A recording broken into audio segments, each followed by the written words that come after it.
Hi, I'm Dr. Matthew Clay. I just wanted to take a second to welcome you to the semester and share a couple kind of big picture ideas that I really want to emphasize here at the beginning. So, first of all, as far as my mindset as an instructor, so this is my sixth year at Fort Hays, and I'm associate professor in teacher ed and an Explorers Club fellow. And my mindset is really focused on what is the experience of the students that come into your room or will come into your room. And so anytime I look at an assignment or as I'm answering a question or trying to give advice, that's the lens I'm thinking through is the kid that comes into your room, what is their experience going to be like? I care so much more about that than any formatting issue, deadlines, anything like that. The kid that comes into your room, um, what's the experience they're going to have? Not a rubric row. Um, the thing that I really want to emphasize asking here from the beginning is just communication and vulnerability. I did my master's and doctorate while teaching middle school and high school full time and coaching and being a parent. And I don't say that from a place of like, oh, I can do it, so anyone can, or like perpetuating generational trauma here. But to say that I understand, I can empathize.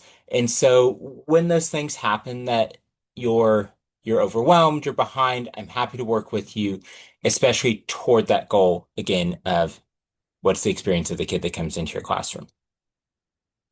Um, Communicate, ask, let me know when you're struggling, let me know when something doesn't make sense.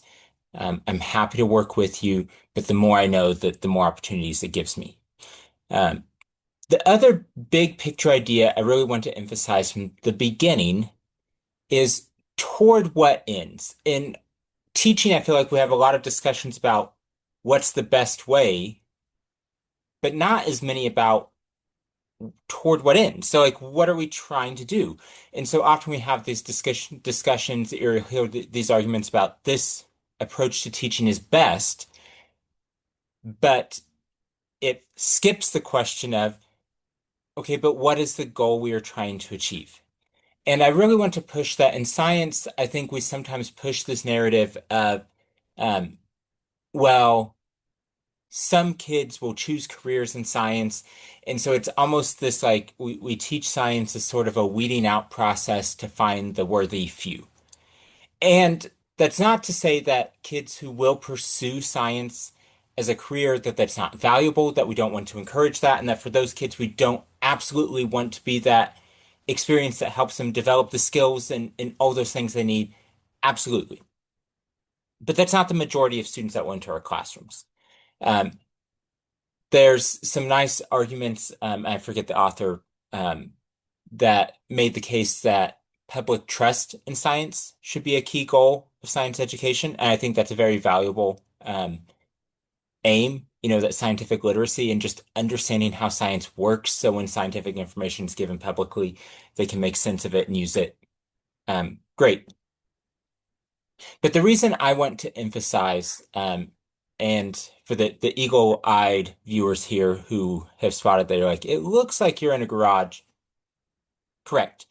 The reason I'm in the garage is the analogy or example I want to use of the reason I want to encourage is actually over my shoulder here. So this car is a kit car my grandfather built. He passed away a few years ago, and I inherited it. And in those few years, especially over the last couple months, I've been trying to make progress toward making it back into a functional car. Currently, that's actually the second least useful car, um, or the second most useful car in this garage. The red and yellow one, which is actually my son's, is currently faster and basically more practical in every other way.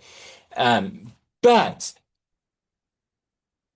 the little puzzles to this. So as I've worked on this car, um, the the little puzzles are very engaging.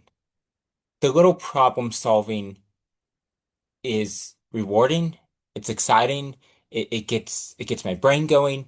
I want to emphasize that like I don't need that car, right? I don't need that car to get anywhere. If you're thinking like, oh, that looks like the one you drive every day to drop your kids off to school and get groceries. It's not, right? I have a car that works, and is more or less airtight. This one's not. It doesn't work. It's not comfortable.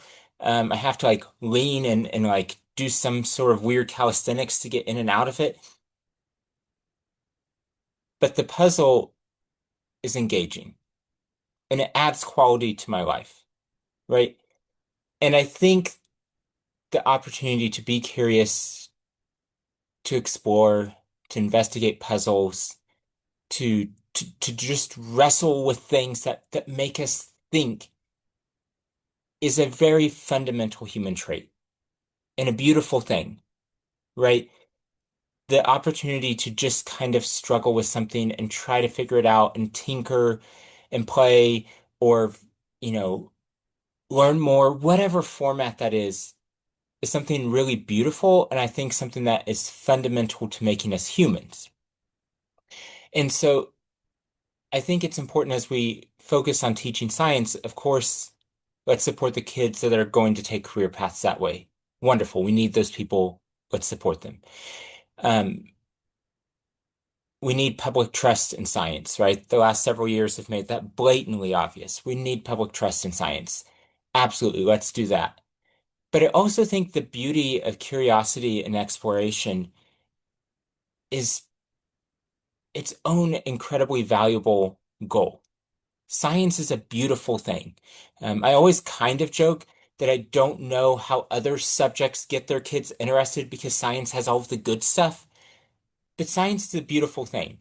And especially this semester, if you're um, in a spot that maybe you're needing to rekindle that a little bit, maybe you're struggling to remember a time where you saw or felt that beauty.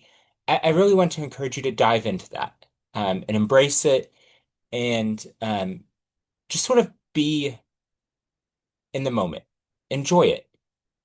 Again, I'm here to help. Please reach out.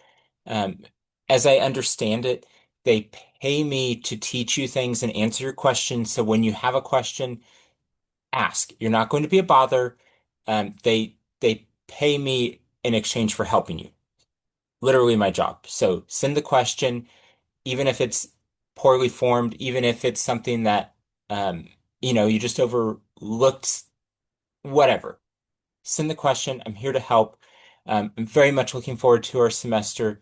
And again, I'll thank you in advance so much for just your willingness to be open-minded and explore and think and really consider what it means to teach science. And I'm hoping it's a great experience that we can all enjoy together.